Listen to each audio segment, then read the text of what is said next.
Oi, ouvinte do Literatura Oral, como é que tá aí do outro lado? Eu sou a Sabrina e por aqui tô fazendo a leitura comentada do romance A Falência, de Júlia Lopes de Almeida. Esse livro foi publicado em 1901 e conta uma história de 1891 no Rio de Janeiro. No último episódio, vimos que Francisco Teodoro faliu porque investiu muito do seu capital na Bolsa de Valores, e ele não entendia desse tipo de investimento. Confiou em um amigo, Inocêncio Braga, e perdeu tudo, em função da baixa do preço internacional do café. Francisco Teodoro trabalha com exportação de café. O restante do capital dele estava investido em outras empresas do mesmo ramo, que também faliram com a oscilação dos preços internacionais. A atitude dele foi drástica, ele se matou e em pouco tempo a família se viu sem nada, nem casa, nem reservas, nem nada. E foram morar numa casinha que Francisco Teodoro tinha dado a Nina, que foi salva da falência porque estava no nome da sobrinha.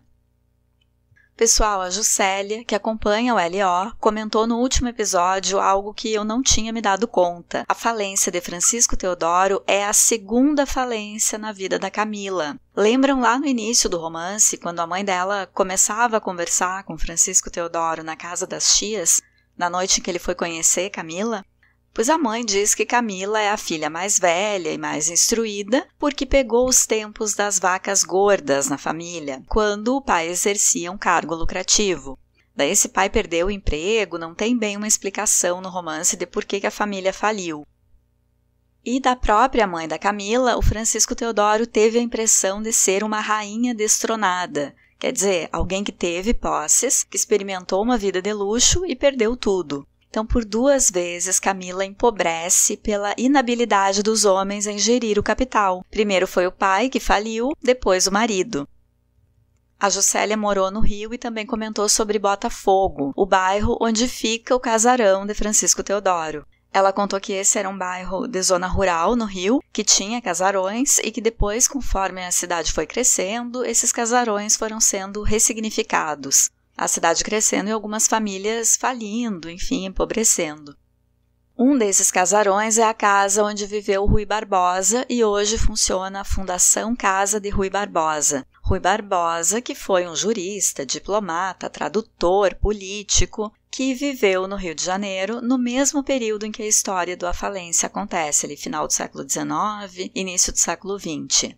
Outro casarão que a Juscelia cita em Botafogo é da rua Dona Mariana, da família Guinle, que abriga a Fundação Firjan. Essa é a sigla da Federação das Indústrias do Estado do Rio de Janeiro, Firjan. Eu dei uma olhada na internet, a casa é linda. Parece a arquitetura parisiense da Belle Époque, uma estética que teve influência na modernização do Rio, no início do século XX. Na época, o prefeito do Rio de Janeiro era o engenheiro Pereira Passos, que esteve com o idealizador da reforma urbana na Paris de final do século XIX, que era o Barão de Risman. Esses casarões são abertos ao público. A Juscelia conta que é um bairro mais residencial que turístico e ainda nos lembra que o lugar já apresentava os antagonismos que hoje muitos bairros da cidade grande mostram, que é a convivência do extremo do luxo com a miséria. Botafogo também é o cenário do romance O Cortiço, de Aloysio Azevedo. Vocês sabem que o início dos cortiços no Rio é justamente a ocupação de casarões antigos, cujas famílias tinham falido, e aí as casas eram divididas entre várias famílias pobres que alugavam os quartos. A gente vê isso em Recordações do Escrivão Isaías Caminha, de Lima Barreto, porque Isaías mora um tempo em um desses casarões, ele aluga um quarto. Obrigadão pelas contribuições, Juscelia. Vejam como a literatura nos ajuda a conhecer e entender o Brasil, a história do país mesmo. No final do último episódio, eu comentei que Camila é uma esposa bibelô, que se ocupou em ser bonita, em enfeitar o lar e nunca desenvolveu nenhuma habilidade que pudesse ajudar quando ficou pobre. E pouco depois vi uma postagem no perfil do Instagram, @quebrando-o-tabu, que postou sobre uma tendência de mulheres se intitularem esposas troféu, uma tendência de agora. São mulheres jovens e bonitas que afirmam que não precisam trabalhar, porque como são jovens e bonitas, são sustentadas pelos maridos. Enfim, são esposas troféu nesse sentido, que os maridos bancam. Bom, a gente está em 2024 e as mulheres que seguem e postam sobre essa tendência, pelo menos a maioria, tem opção de estudar, de trabalhar, de fazer alguma coisa caso não queira continuar como troféu ou bibelô somente. O problema era numa época em que as mulheres não tinham opção, tinham que ser donas de casa e ponto. A crítica não é sobre escolher ser uma esposa troféu, mas sim quando a mulher não tinha escolha, não escolhe, não tem opção. Uma vez que a pessoa tem escolha e decide viver assim ou assado, que tá todo mundo feliz com essa escolha, tá tudo lindo. Como o próprio perfil explica, para as meninas que postam sobre isso, elas estão fazendo uma renda, né, como influenciadoras, essa tendência. Então, ainda que sejam esposas troféu, elas têm essa fonte de renda dos seus seguidores na internet. Elas mostram ali o dia a dia, enfim. E para as meninas que sonham com essa carreira, se é que se pode chamar assim, caso alguma esteja escutando o LO, fica a dica de guardar algum investimento para aplicar em si, tentar fazer algum curso ou desenvolver alguma habilidade paralelamente à sua rotina de esposa troféu. Só para ter um plano B, né? Se enjoar dessa vibe aí ou se não der certo por algum motivo. Porque marido que escolhe esposa tendo como critério beleza e juventude, pode daqui a pouco mudar de ideia e querer trocar a atual por outra mais jovem ou mais bonita. É só ficar espertas, meninas. Não se deixem colocar em uma situação de instabilidade financeira ou de dependência financeira, tendo na beleza e na juventude as suas únicas moedas de troca. É aquela coisa, juventude passa, beleza se transforma, mas ser independente financeiramente e investir em si própria não decepciona nunca. Bora finalizar a leitura do A Falência? Lembrando que eu venho lendo as informações principais e não o conteúdo integral. A gente segue então do capítulo 23.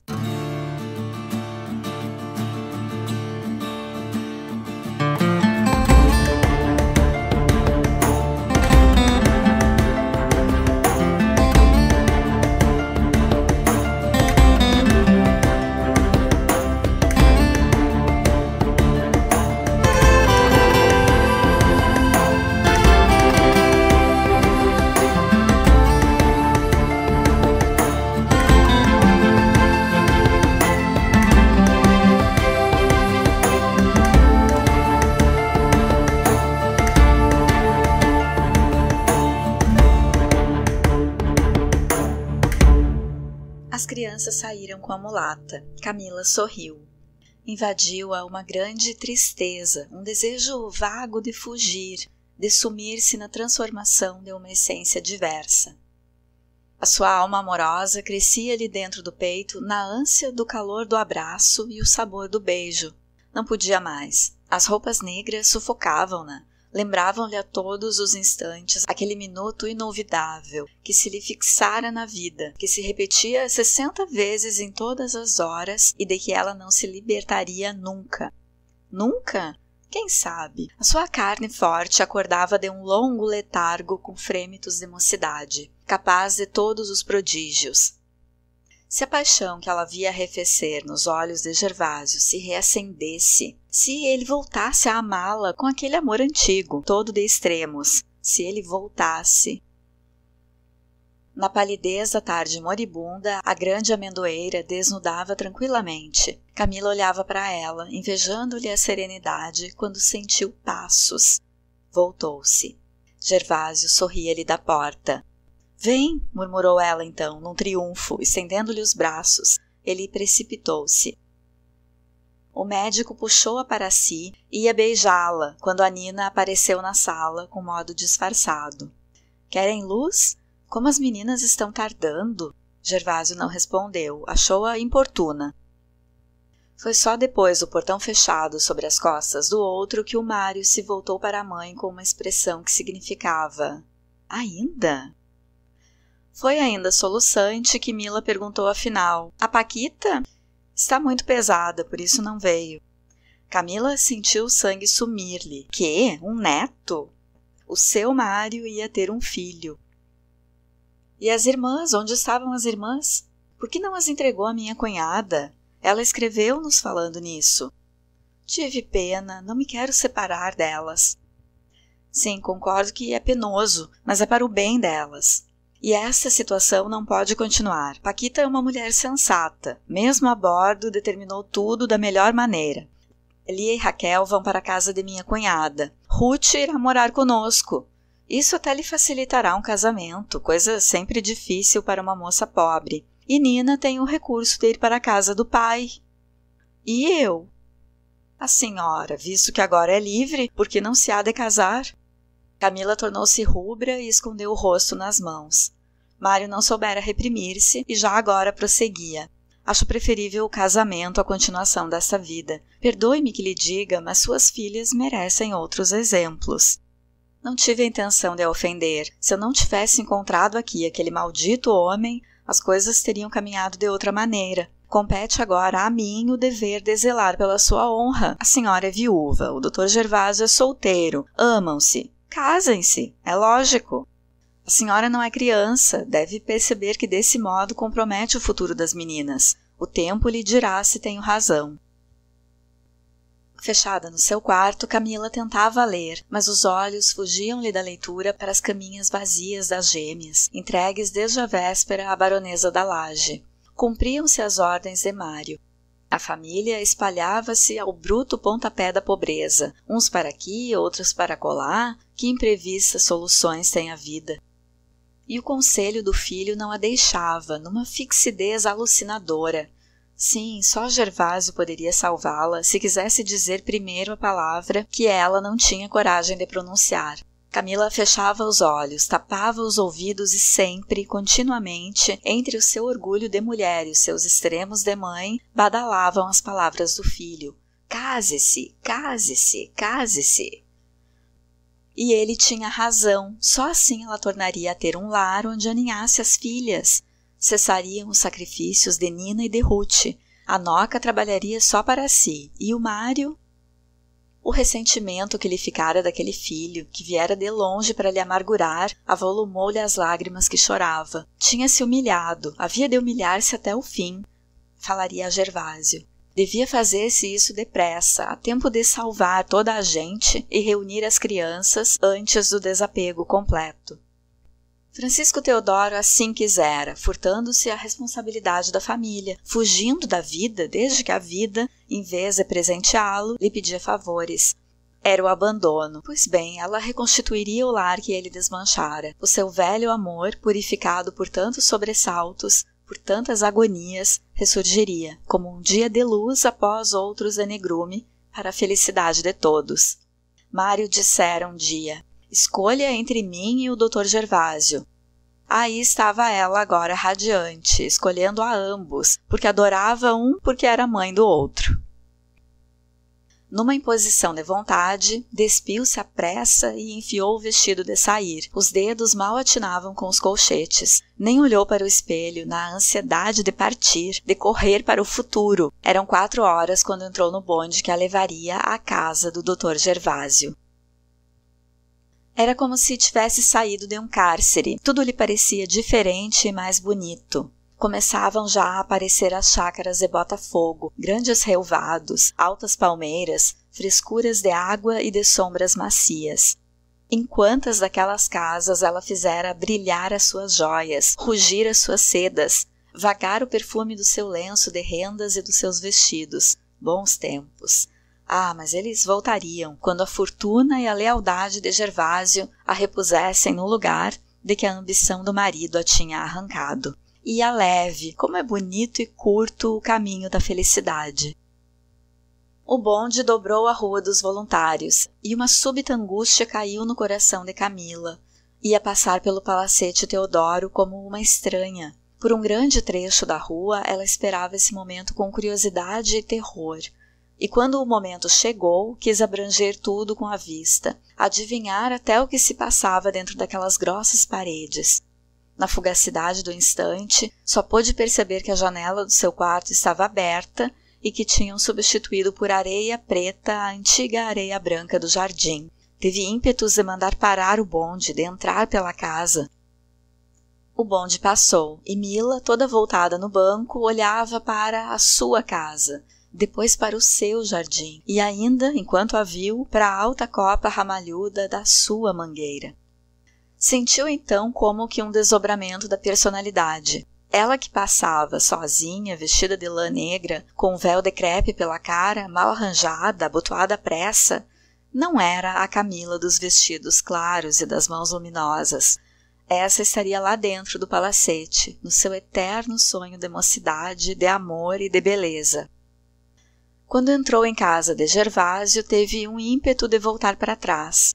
Feriu então a ideia de que já era avó e que esse título devia ser um ridículo, algemando-a ao silêncio. Mal pronunciou a primeira palavra, Camila arrependeu-se da sua resolução. Era quase velha, já era avó. Aquele pensamento todo se enrubesceu.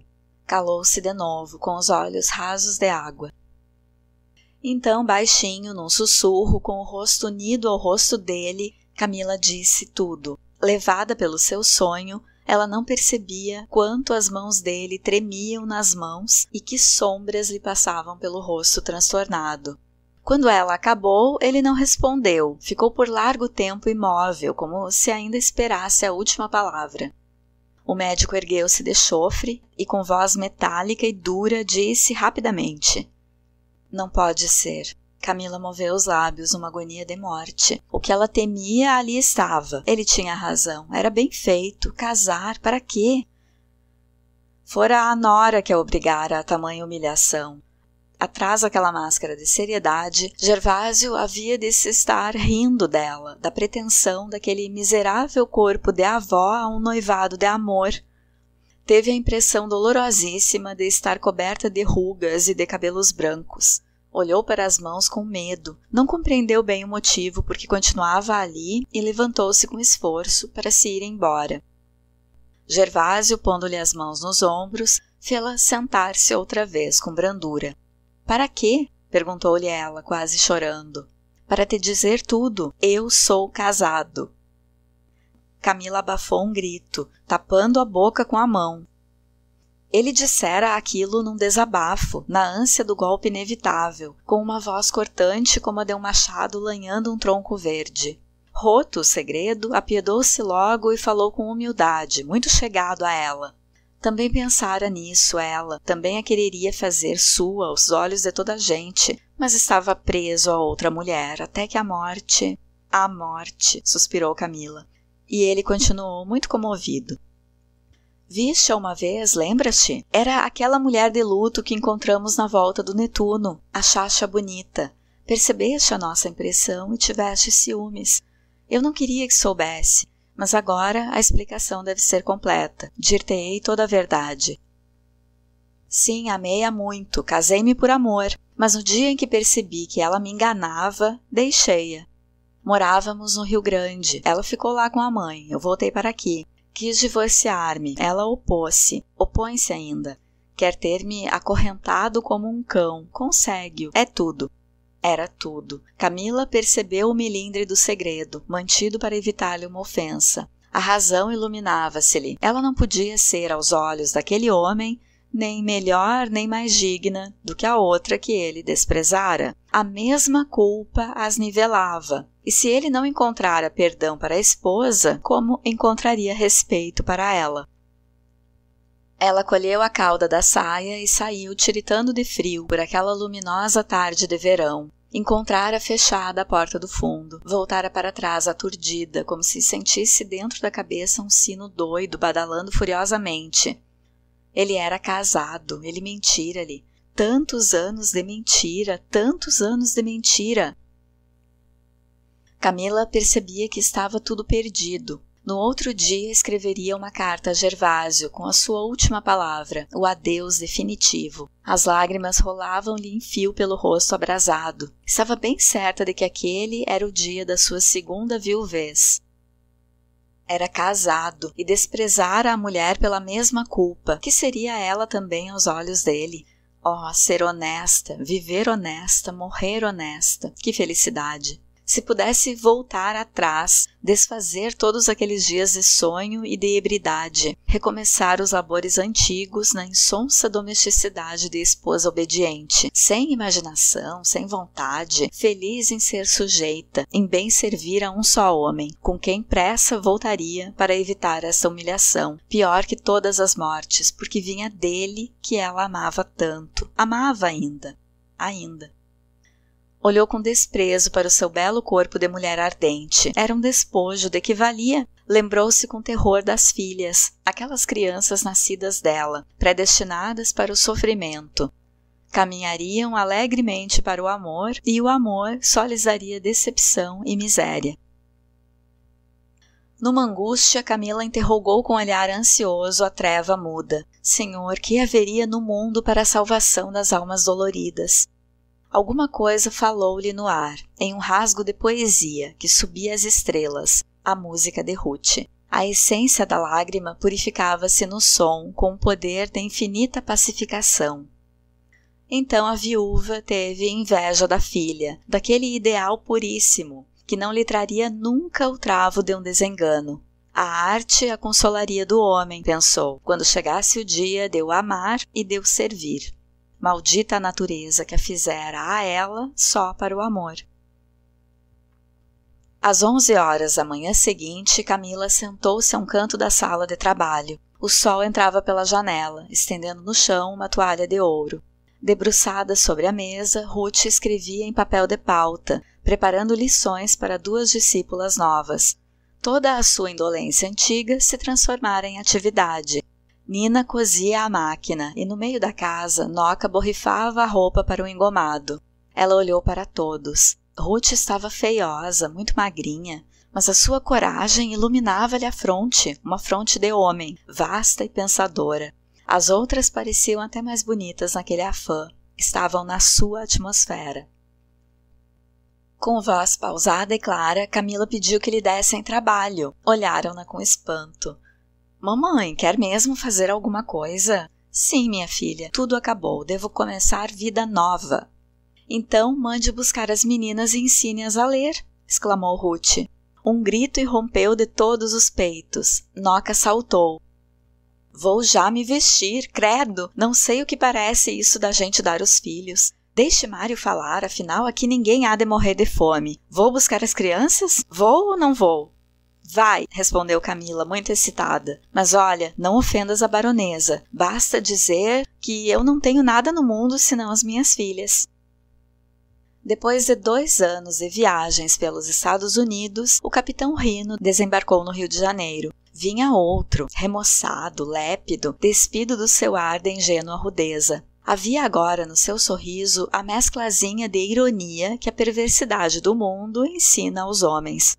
Na manhã seguinte, ele lia alto um jornal quando esbarrou com um anúncio para um concerto de Ruth. Parou. Ele soubera de tudo pelas cartas de Catarina e, voltando-se, fixou nela os seus olhos claros. Houve uma troca de confidências entre os 2 rostos mudos. Depois, curvando-se um pouco para o irmão, a moça perguntou em voz baixa: Vai visitá-la agora? Rino hesitou e depois, com o tom mais natural do mundo, respondeu com outra pergunta. Para quê?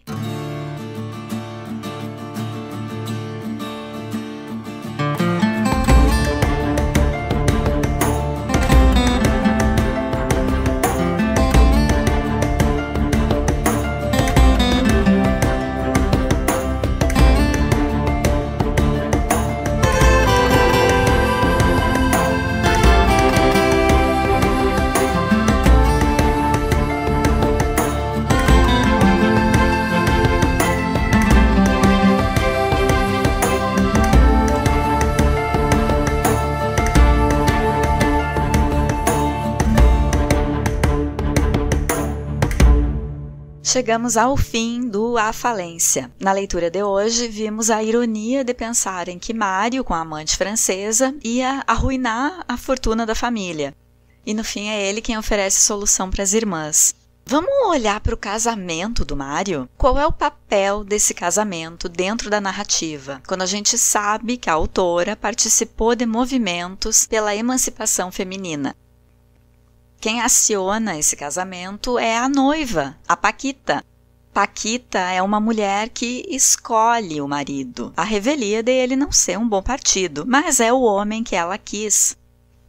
E Paquita não é apenas uma mulher que escolhe quando e com quem vai casar, mas ela manda no marido, ela sabe gerir os negócios, e isso dito pelo pai dela, um homem de negócios, que é o pai dela, reconhecendo sua capacidade de administração de negócios e de pessoas, porque ele diz que ela vai colocar Mário nos eixos.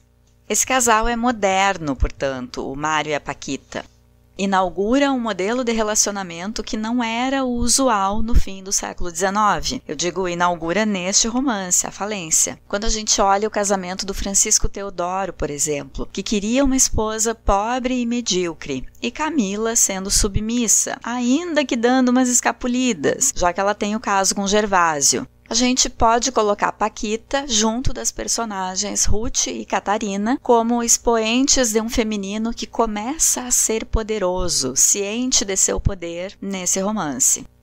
No fim da história, vimos a hipocrisia de Gervásio, que não perdoou a traição da mulher, mas quando explicou sobre haver duas honestidades, uma para o homem e outra para a mulher, e comparou a masculina um casaco preto e a feminina com um vestido de cetim branco, lembra disso? Ele disse que não sabia como as mulheres faziam para manter a honestidade limpa e que não acha que a vida mereça tamanho luxo, tamanho esforço por parte das mulheres de manter este vestido de cetim branco.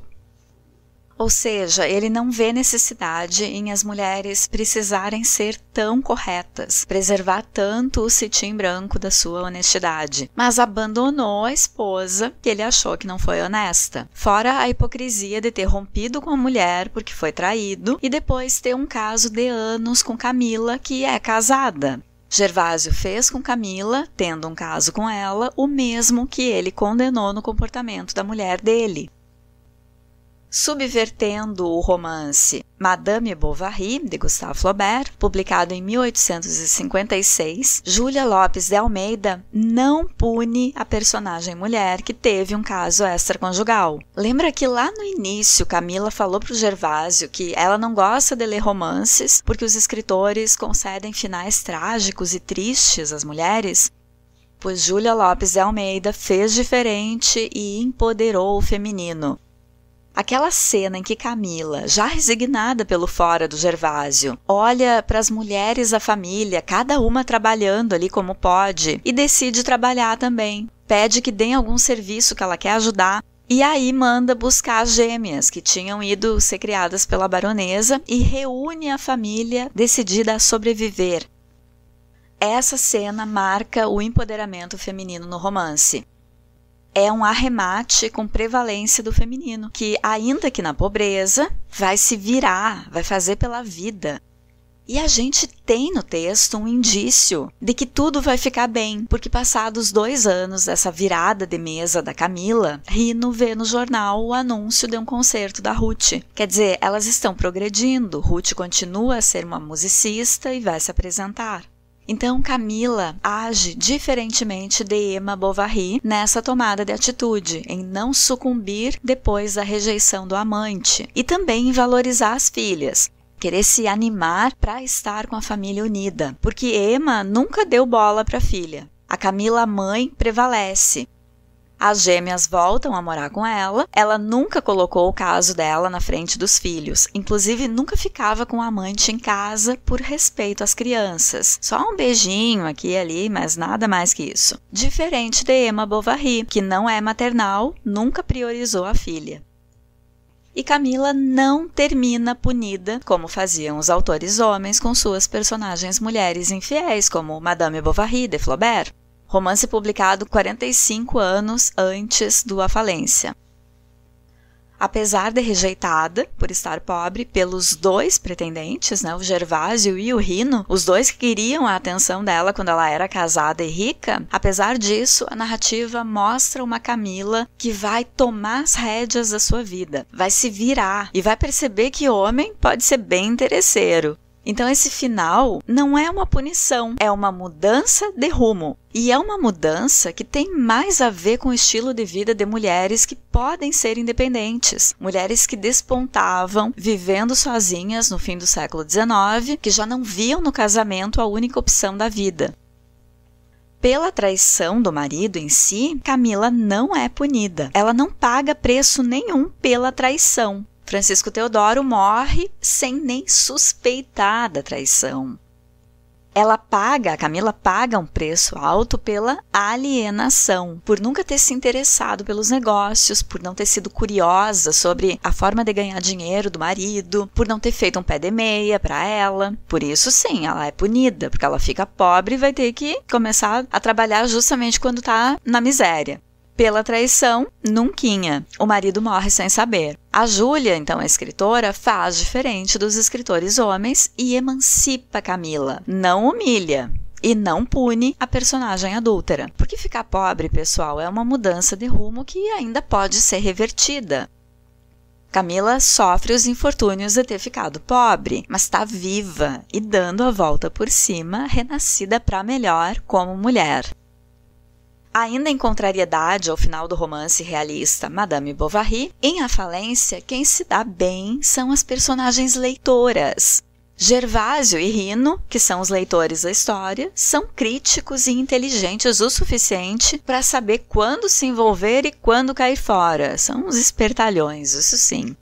A gente pode julgar que nenhum desses dois amava realmente a mocinha, que não foram cavalheiros. Mas comparando com Emma Bovary, que é uma leitora que se perdeu na ilusão de romances românticos, esses dois leitores de Júlia Lopes de Almeida, o Gervásio e o Rino, usufruíram o que de melhor se tira da leitura, que é o exercício do pensamento crítico para fazer opções sábias na vida. Tudo bem, eles podem não ter sido legais com a Camila, mas ninguém pode dizer que eles não são espertos para com eles próprios, né? Neste livro, então, o casamento não é a salvação da lavoura. Não é. Quem nos mostra isso são as jovens, Ruth e Catarina, que não são inclinadas a um casamento a qualquer custo. Ruth é dada às artes e à justiça social, assim como era Júlia Lopes de Almeida. Ruth está mostrando que mulher pode se voltar para valores elevados ao invés de ficar desesperada atrás de marido quando chega numa certa idade. E Catarina é voltada à emancipação do feminino, se não ainda para a geração dela, ao menos para um futuro próximo. Ela mostra que mulher pode pensar, pode ser inteligente, pode ter argumentos e discutir com homens. Afinal, a Catarina banca uma discussão ali com o Francisco Teodoro e com o Gervásio também lá no barco, né? E no final do livro, Camila também vai aprender que mulher pode se virar sem homem, vivendo ali com a Noca e com a Nina, e cada uma fazendo a sua parte para elas sobreviverem. Pensando na virada na vida da Camila e na falência de outros empresários além do Francisco Teodoro, dá para entender que o romance não é apenas sobre a falência do Armazém Teodoro, é sobre a falência de um sistema, a mudança de um modo de vida, a modernidade soprando novas aragens sobre o Brasil que entrava no século XX. Um tempo em que mulheres escolhem se querem casar ou não, com quem casar, decidem trabalhar e sabem que podem ser responsáveis pelo seu sustento.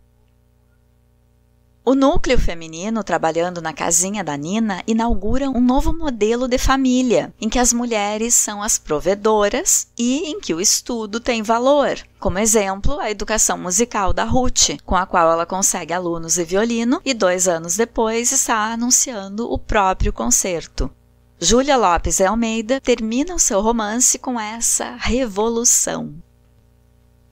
Eu fiz um curso esta semana sobre o nascimento do feminismo no Brasil, sobre as primeiras autoras que começaram a escrever sobre ideias de um feminino independente, posicionado e atuante na sociedade. Aliás, pessoal, são os cursos de verão e de inverno que a USP oferece online e de graça, que quem quiser pode se inscrever e concorrer a uma vaga. É só ficarem atentos na divulgação. São vários assuntos e os cursos acontecem entre 4 e 5 aulas, vale a pena.